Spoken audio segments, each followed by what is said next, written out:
My name's Chloe and I care for my sister Madeline, and she has autism and an intellectual disability. Hi, my name is Kylie. I care for my husband who had a stroke about 2.5 years ago. Hi, my name's Alexis. I care for both of my children. I have one child who has ADHD with learning disabilities, and I have another child who has complex post-traumatic stress syndrome with mental health issues. My name is Joe. I care for my son, my adult son, who has generalised anxiety disorder, delayed sleep phase disorder, and he's on the autism spectrum. My name is Daphne. I'm a carer to my daughter who has been diagnosed with mental illness, and it is called borderline personality disorder. I'm Tamia. I care for my mum who's blind and has multiple chronic illnesses. Some of them are quite fatal. My name is Kat. I have a 9-year-old son who has been diagnosed with autism level 2, ADHD and ODD. My name is George Hallas. I care for my mum, and her medical diagnosis of relevance here started about 10 years ago with spinal stenosis. My name is Jeanette, and I care for my son who has been diagnosed with acute schizophrenia. My name's Jenny. I care for my 13.5-year-old granddaughter. She's been diagnosed with fetal alcohol syndrome, ADHD, ODD, anxiety, essential tremor, functional neurology disorder. I also care for my son. He's diagnosed with schizophrenia. I also care for my ex-husband, and he's been diagnosed with frontal-lobar dementia. I am 13 years old and I've been caring for my sister since I was a toddler. People don't really understand, like when you say, oh, I care for my mum, they're like, are you sure? Like, is your mum even disabled? You know, because she doesn't look like she is, and she doesn't appear as a wheelchair or blind or something. Coming from my Asian background, mental health is also classified as taboo or cursed or bad blood.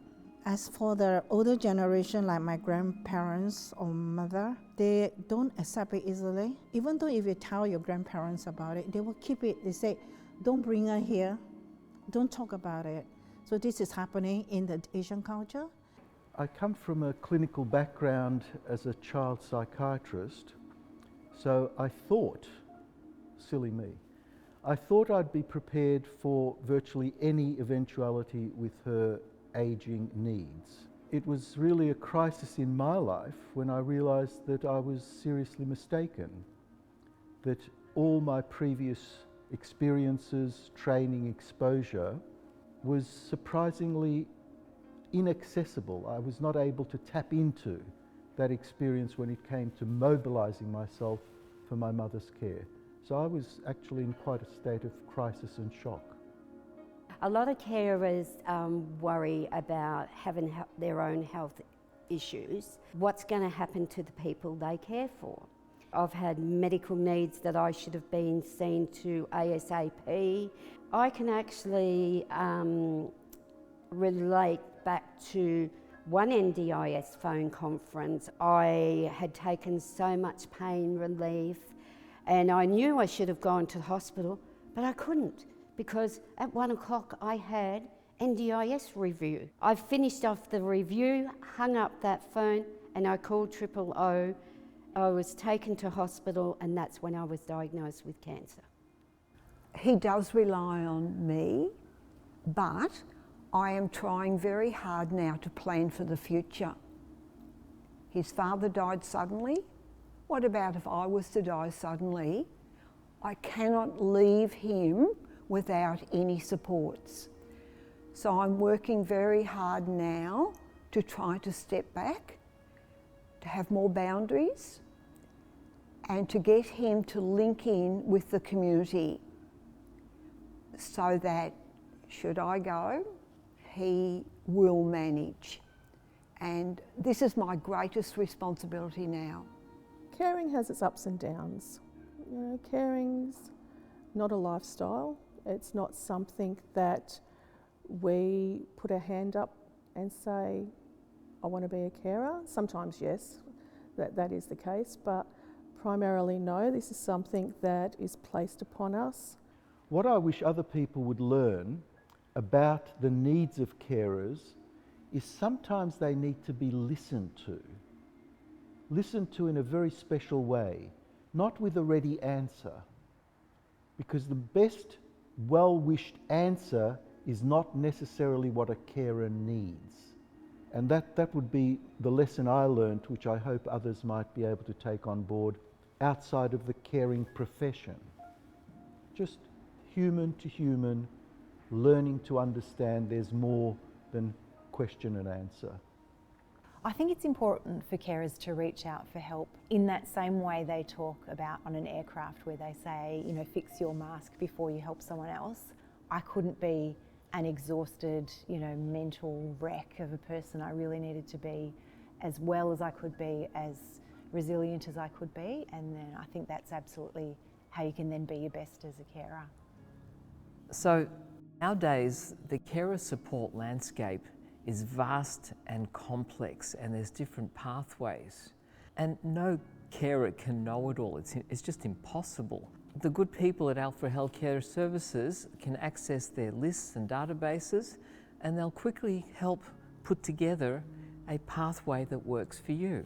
It just makes sense to call them and say, I'm here now, this is the destination I want to get to, I need to get to. Do you have any idea how I can do that?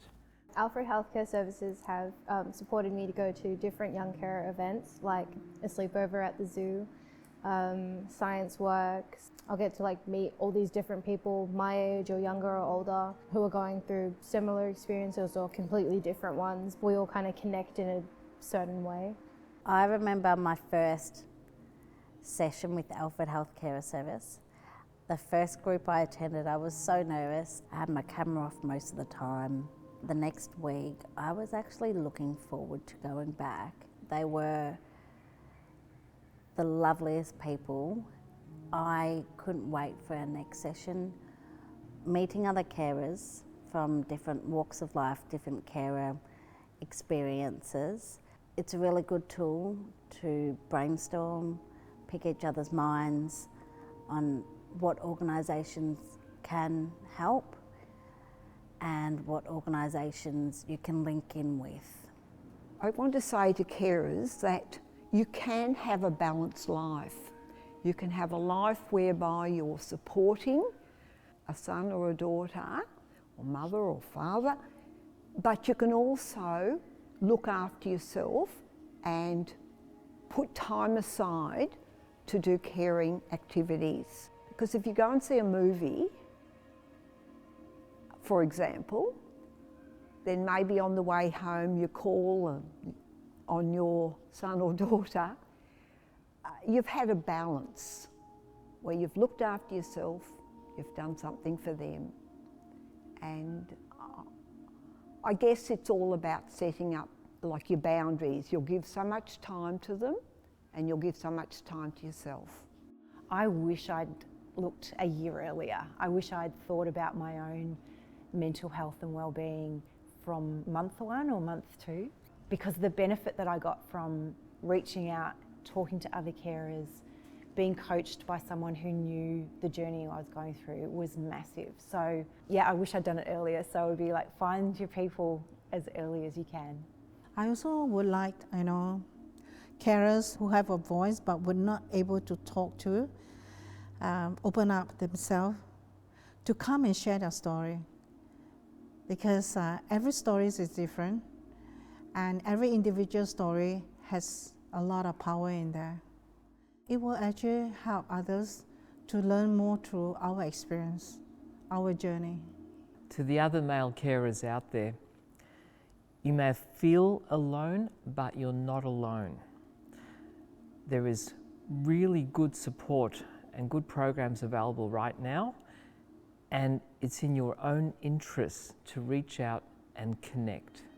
Being a young carer can be hard, but we just have to appreciate the little things, like when she hugs me and says, "I love you, Chloe."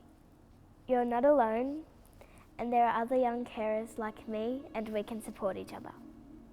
To other carers, I say, you are doing an amazing job. Keep going. You've got this.